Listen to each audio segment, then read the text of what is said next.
story you are about to hear is true. The names have been changed to protect the innocent. Dragnet.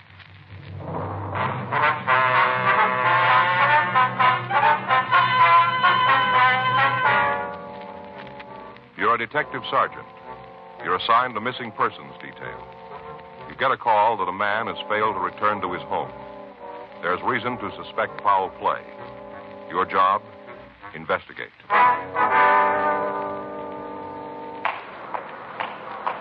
It was Friday, January 2nd. It was overcast in Los Angeles. We were working the night watch out of Homicide Division, missing persons detail. My partner's Frank Smith. The boss is Captain Warman. My name's Friday. I was on my way back from communications, and it was 8:12 a.m. when I got to room 24, squad room. Well, it's hard to believe, isn't it? January 2nd. Another year gone by. Yeah. You see this evening's sports page? No, I didn't. Why? Still talking about that Rose Bowl game. Oh, is that so? You know, Joe, looks to me like that last play of the game's going to end up like the Dempsey-Tunney thing. The what? The Dempsey-Tunney fight. Oh, no, I don't think it will. Oh, yeah. Big controversy over that last play. Well, since when? All the sports writers agree. Well, that's where you're wrong, Joe. Well, how do you figure that? I read them all. Examiner, Times, Herald, News, The Mirror. They all agree the officials called it right. Uh-huh. All the sports writers, huh? Every one of them.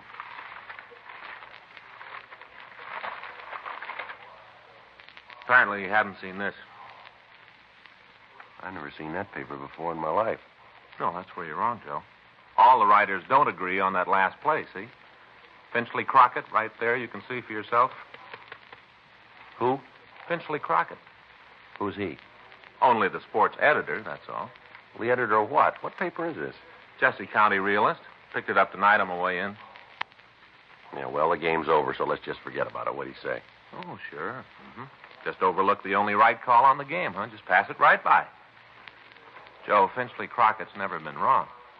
Called the World Series, the All-Star game, picked the heavyweight champ before the fight. He's accurate, Joe. Well, good for him. But it's over, and the score still stands. Next year's another game, okay? Listen to this. I'm going to read this column to you. The Bird Says by Finchley Crockett. What's the name of the column? The Bird. Bird Crockett. Who? Well, oh, I forgot to tell you.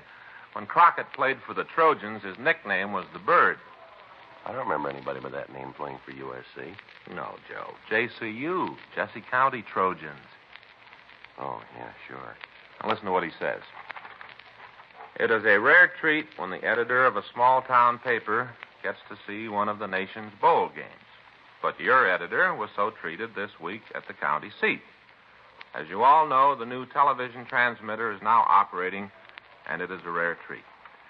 As you know, there's nothing like being at the game, but it is a rare treat when the editor of a small-town paper gets to see one of the nation's bowl games. He's a real great guy, Joe. Yeah. And in closing, yours truly would like to go on record and say that the last play of the game was a complete mystery to me. Go ahead. Go ahead. That's it, Joe. He made his point. That's all there is to the entire column? Well, that's it. It proves that all the sports writers didn't agree on the last play of the game. I get it. Missing persons, Friday. Yes, ma'am. That's right. All right, we'll be right out. No, ma'am. Right away. Bye. What do you got? Missing husband. Yeah. Wife says he and another man went out this afternoon. He's over 3 hours late getting home. It's kind of early to start worrying, huh? No, not the way she puts it. What do you mean? Well, the fellow with him. Yeah. Her husband was going to have him put in jail.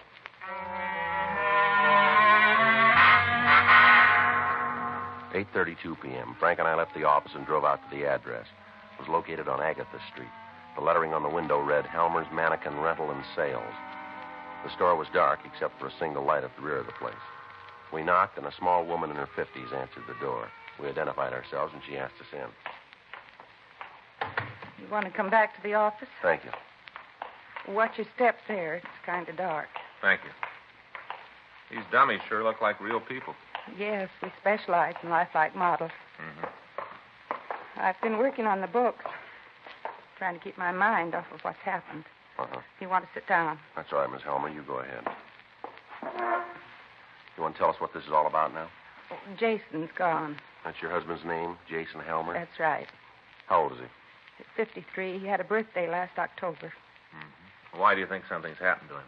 Because it's not like him to do a thing like this without telling me. And you told me on the phone that you'd heard from him. Is that right? Well, not from him.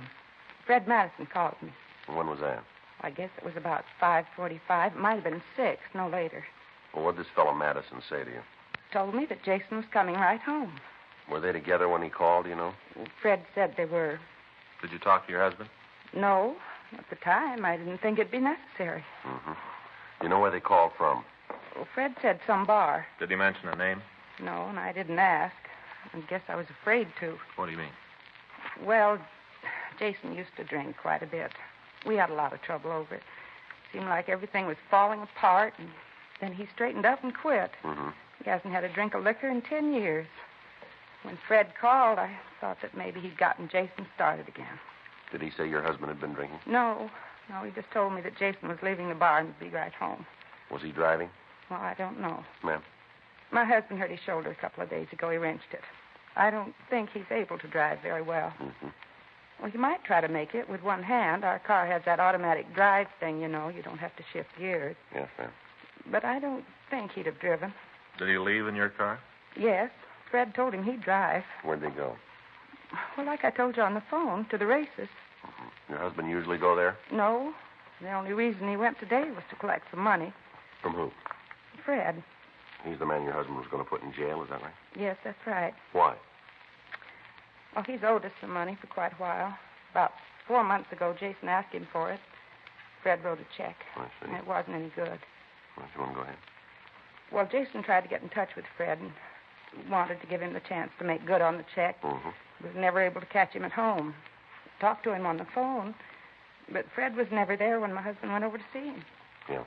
Jason told him to have the money this morning or the bad check would be turned over to the police. Wow. Fred showed up here this morning. We thought he'd come to pay the money, but he told us he didn't have it. And Jason said there wasn't any reason to spend more time on it, said they might as well go to the police. Mm-hmm. That's when Fred told us that he could get the money out at the racetrack. He wanted Jason to drive him out there. Is that what happened? Yeah. At first, Jason didn't want to, you know, with his sore shoulder. Yes, ma'am. And he told Fred to take a bus.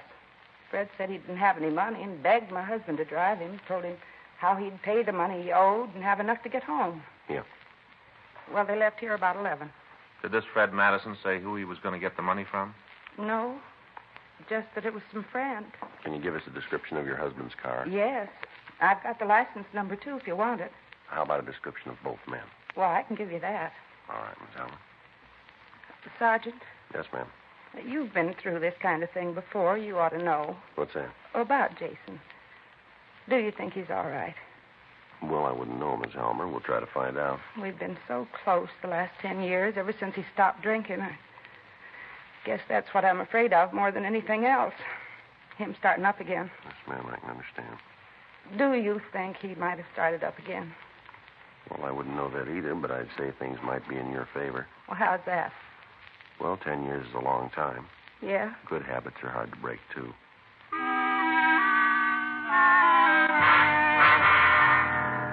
Before we left the store, we got a complete description of Jason Helmer and Fred Madison.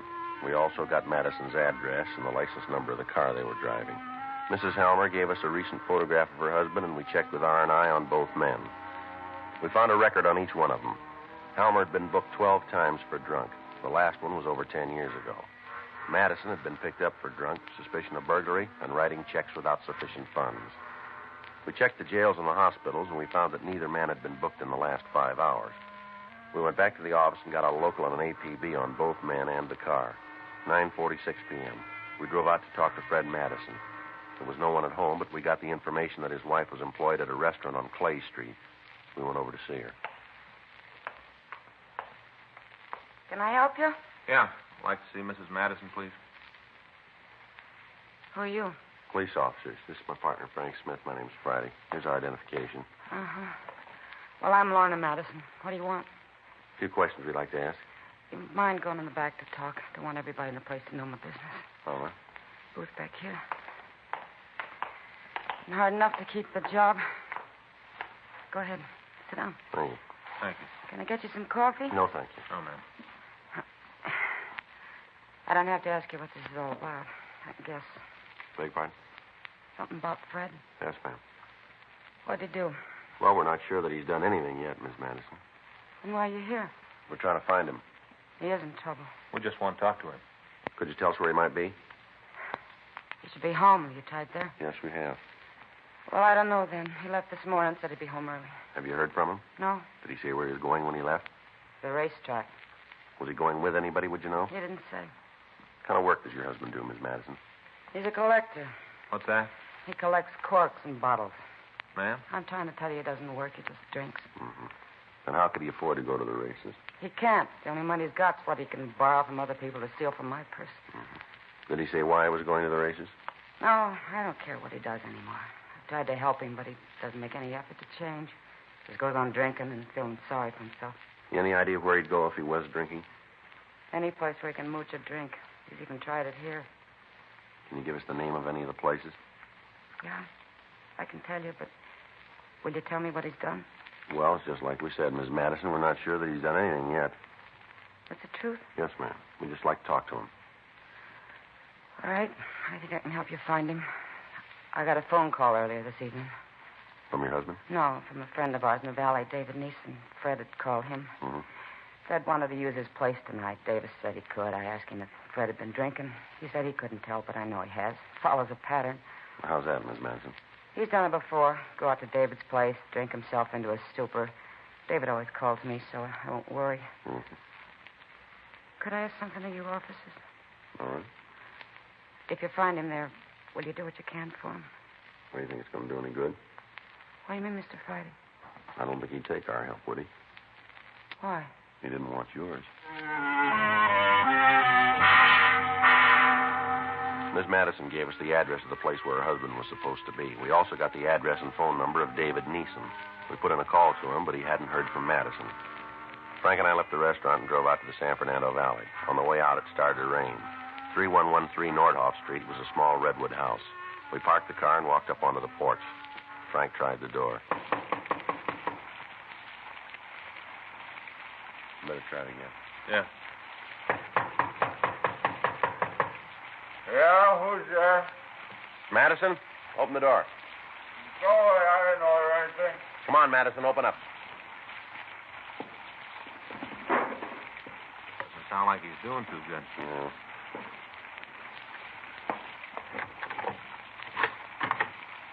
What do you want? Let's talk inside. Well, sure.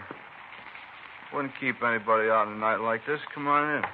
Police officers. Yeah. Well, let's go over by the fire, huh? It's cold out here in the middle of the room. You Fred Madison? Well, that's what you call me when you pounded on the door. That's right. You friends of Dave's? We've talked to him. He's a nice fellow, old Dave. This is his house, you know. Yeah, we know. Nice place. Roof's tight. Good bar. He's a great friend, old Dave. Mm-hmm. All right, come on, get up. Yeah. How you fellas like to drink? You know, something to keep the chill out? No, we don't want one. We think you've had enough, too. Well, how about you, mister? No. Okay. But don't say I didn't try Put to... the glass down, Madison. You're going to have enough trouble answering our questions as it is. Well, it's just where you're wrong. Is that right? Yeah. One thing everybody says about old Fred, he can handle his booze. You've never seen old Fred swinging. Put that glass down. Okay. I'd like to cooperate. Mind if I sit down? Here, I'll help you. Sit right here. All right. Old Dave ought to get some cushions for these benches. All Yeah, right. you want to start talking now? Whenever you're ready. What'd you do today? All day? That's right. Nothing. Absolutely nothing. Where'd you go? Took a little ride out to the track. Races? Yeah, took a little ride. Did you go by yourself? Hmm? I said, did you go to the races by yourself? Well, as a matter of fact, I didn't. Who'd you go with? Friend of mine. What's his name? Well, you don't know him. Give us his name. Jason Homer. Tell us what happened. Well, nothing. We drove out there and saw the horses. Did you make any bets? No. Then why'd you go? I like horses. You know that's not the reason. Now, come on. Okay, I went out to collect some money. From who? Why are you asking all these questions? Did you get the money? Yeah. What'd you do with it? I don't think that's any of your business. You do anything wrong with it? Well, No. then you don't mind telling us, do you? Pay the bill. To who? Jason. How much you owe him? $100. Listen, I don't like all these questions. The way you guys came in here, I don't like it at all. I don't think I'm going to answer anything more for you. I think you are. Now, where'd you go after you left the track? Come on, Madison. Told you, drove out to the valley. Halmer go with you? Yes, he did. Who drove? Me. Jason has a sore shoulder. All right.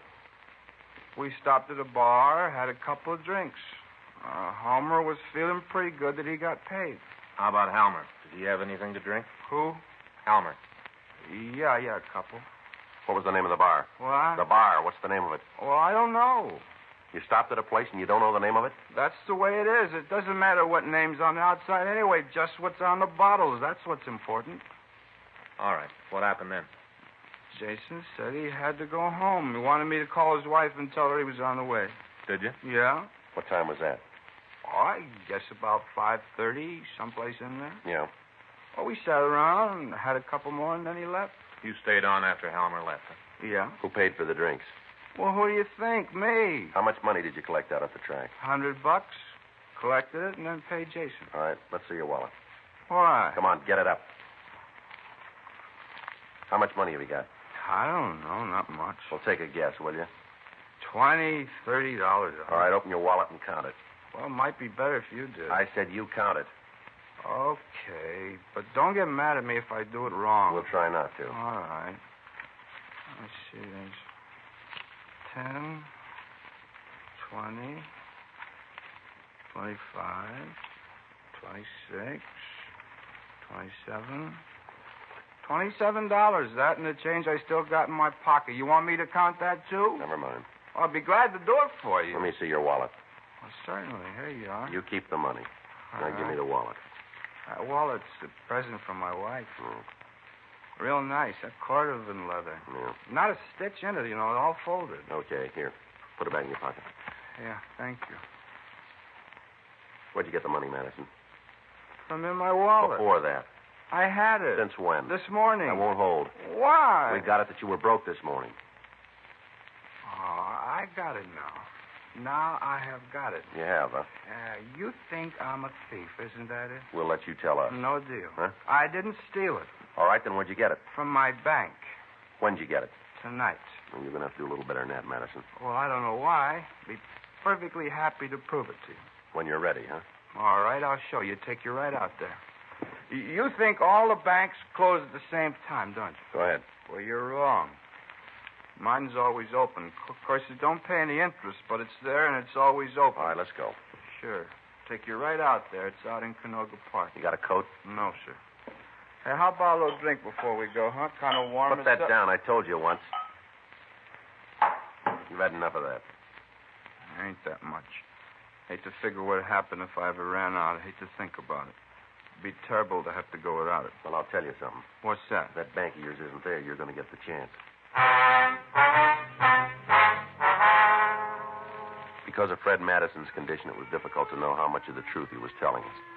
We went back to the car and started to drive toward Canoga Park. On the way, we stopped and put in a call to Mrs. Halmer. Her husband still hadn't returned. Madison directed us to drive to a ranch-type house on Kelvin Avenue. By the time we got there, it had stopped raining. We parked the car and walked up to the house. There were no lights on and no answer when we rang the bell. All right, Madison, you through playing games now? Bank's out in the backyard. What? Backyard. There's a barbecue out there. Bank's a tin can near there. All right, show us. Sure.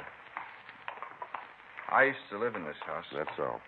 Yeah, always figured that someday I was going to need some money. One time I just went out and buried some. Figured there'd be a time when I was going to need it. Yeah. And it's a tin can near the barbecue. What time are you here today?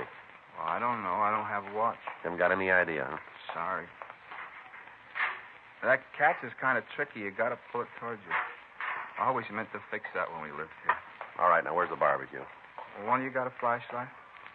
Now, let me have it. You tell us where you want it pointed. Gee, you don't trust anybody, do you? Where's the barbecue? It's over in the corner of the yard right near the fence. Where, over here? Now, swing the light over to the left. All right. There's nothing there. Maybe I made a mistake. It's been a while since I've been here. It must be in the other corner of the yard. Over here, huh? Yeah. All right. Take a good look. You're not doing so good tonight, are you, Madison? Oh, I don't understand it. I saw it today. Mm-hmm. Probably the owner of the house. Yeah, we'll check with him. I sure don't understand it. Right in the corner of the yard near the fence. Something you fellas are looking for? Police officer, sir. We tried the door. There wasn't anybody home. Can you tell me what this is all about? You live here, do you? That's right. What are you looking for?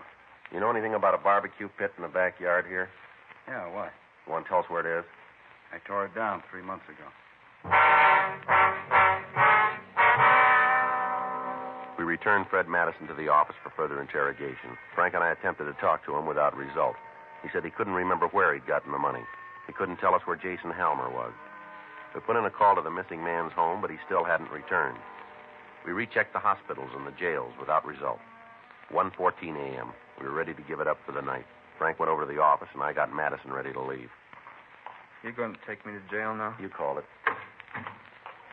Come on. Joe. Hold it up, Madison. What do you got? A call just came in about Halmer's car. Yeah. They just found it.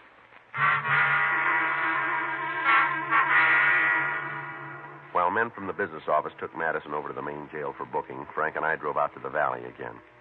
Halmer's car had been found about a mile off Topanga Canyon Boulevard on Farview Road. It was back off the road and partially hidden by the trees. When we got there, a radio car was standing by. We talked to the officer.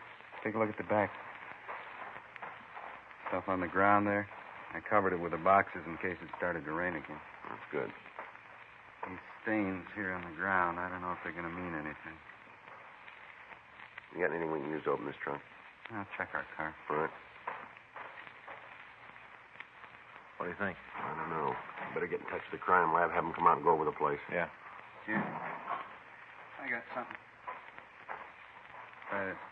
Mm-hmm. Thanks. Can you get it? Put that light over here, will you? Yeah. How's that? That's better.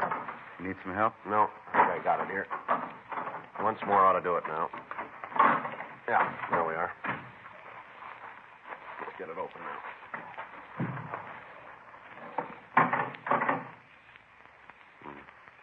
Thought maybe we'd be wrong. Yeah.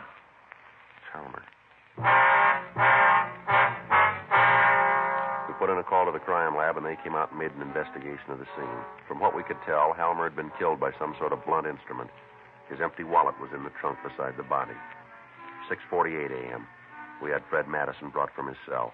I feel lousy. My head feels like it don't belong to me. Why don't you tell us the truth? You haven't told me what this is about. There's no reason why I should answer your questions if I don't know what you're trying to get We at. told you, we want the truth. All these questions over and over, the same things. You can make it easy on yourself. Well, how? Come up with the right answers. But I told you. Yeah, like the bar you went to called the I Don't Know, huh? I'd tell you the name if I knew. I've been drinking pretty good. I'll get it. Right. Yeah.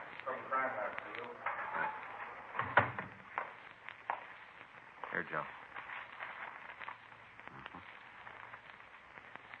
Madison, Yeah? this is about your bank. What do you mean?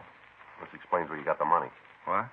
When you took the currency from Halmer's wallet, you left 3 perfect prints on one of the celluloid envelopes. You mean something has happened to Homer? You tell us. Come on, you can drop the bluff. These prints are enough to indict you. You want to tell us? He was going to send me to jail. I didn't get the money at the track. I tried to get him to give me some more time. Yeah. He was so righteous about it, said I had enough time. He was going to go to the police. Mm-hmm. I pleaded with him, but he wouldn't listen. It happened real quick. Maybe if I hadn't been drinking, it might not have been this way. I don't know. Yeah. When I started to think about the big trouble I was in, I figured it was all on account of money. Is that right? There really was a guy at the track, you know. He was going to lend me the money to pay Homer. Mm-hmm. If he'd have loaned me the money, it would have solved everything. What was another way? What do you mean? That money you owed Halmer? Yeah. You could have worked for it.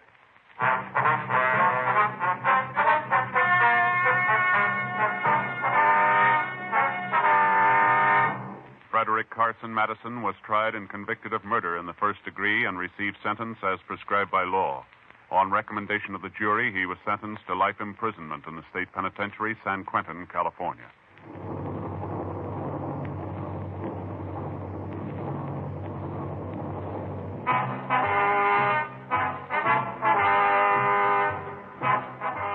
just heard Dragnet, the authentic story of your police force in action, and starring Jack Webb, a presentation of the United States Armed Forces Radio Service.